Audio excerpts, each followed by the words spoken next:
menutup kepalanya. Berubah menjadi sangat lucu. Kasihannya dia terkurung di atas gunung salju. Tidak hanya tinggal di dalam sarang, tapi juga harus membantu orang dewasa membuat makan.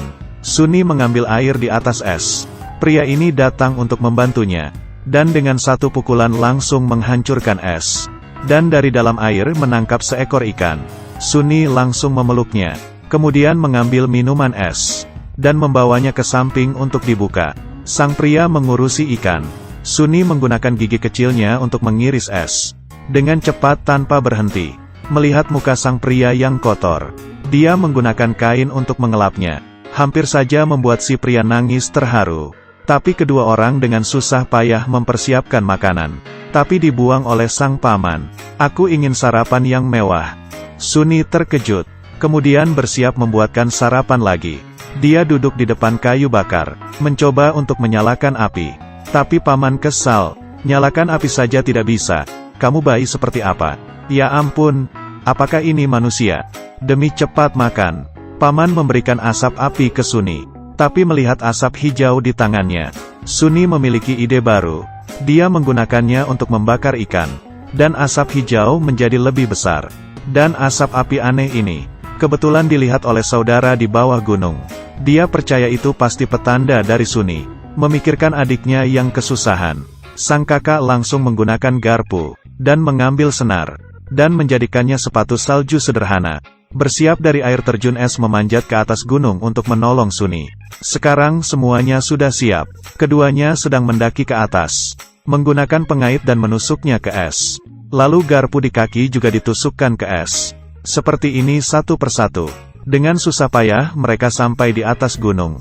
Melihat kakaknya yang tiba di atas, Sunny langsung memikirkan ide lain. Aku ingin minum air soda. Maunya banyak juga. Tapi pria ini melihatnya. Kemudian dia menggunakan cara ca. Pria ini sangat lembek hatinya. Dia langsung berlari mencarikan air. Menggunakan kesempatan ini, sang kakak langsung panjat ke atas, dan menggunakan penjepit untuk membukakan gembok. Tapi di saat dia ingin membawa Sunny pergi, dia menolaknya. Ternyata selama dikurung, Sunny tidak sengaja mendengar rencana besar sang paman. Meski tidak jelas itu apa, tapi Sunny merasa dia harus tetap tinggal di sini. Tapi kamu hanyalah seorang bayi. Aku bukan bayi. Karena sudah memutuskan, Sunny pun menutup kembali pintunya. Tapi sang kakak tetap khawatir. Dan saat itu Sunny mengambil karet, dan mengikat rambutnya. Menyatakan dia bisa menjaga dirinya sendiri. Pada akhirnya sang kakak tidak memaksanya lagi. Setelah mengunci kembali pintunya, dia memberikan alat penjepit itu kepada Sunny. Keduanya pun pergi. Tapi melihat pria ini yang sudah membawakan air soda, sang paman marah. Kamu ingin mengkhianatiku? Dia pun menyuruhnya untuk melempar sarang ke bawah gunung.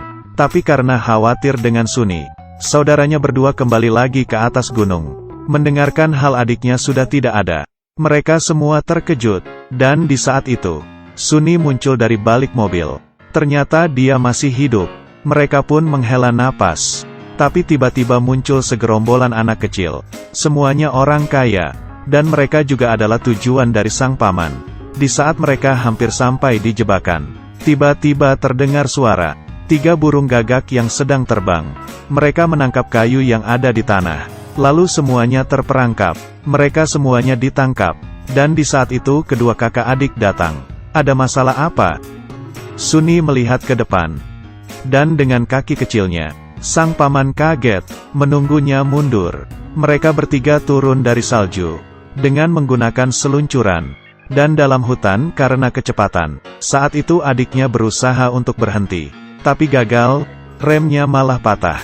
Pada akhirnya mereka berhenti di atas es.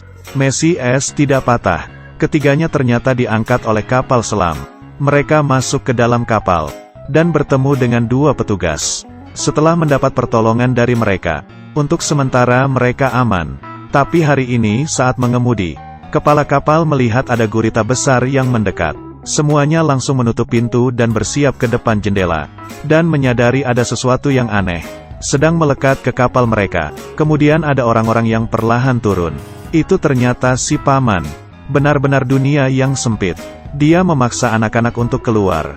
Ketiganya berjalan masuk ke dalam goa yang terlantar, dan menemukan miselium mematikan. Tidak mudah kembali lagi ke kapal selam. Sang adik membalikkan kepala. Sunni sudah ketularan oleh HIV. Kedua kakaknya kaget. Sang paman takut penyebaran HIV. Dia pun membawa ketiga orang ke kamar. Saat itu Sunni semakin parah. Kedua kakaknya terus meminta tolong. Tapi sang paman tetap mengunci pintu.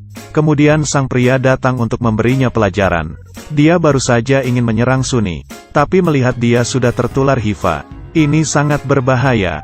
Melihat kedua kakaknya yang panik. Lalu melihatnya lagi. Dia pun tidak tega.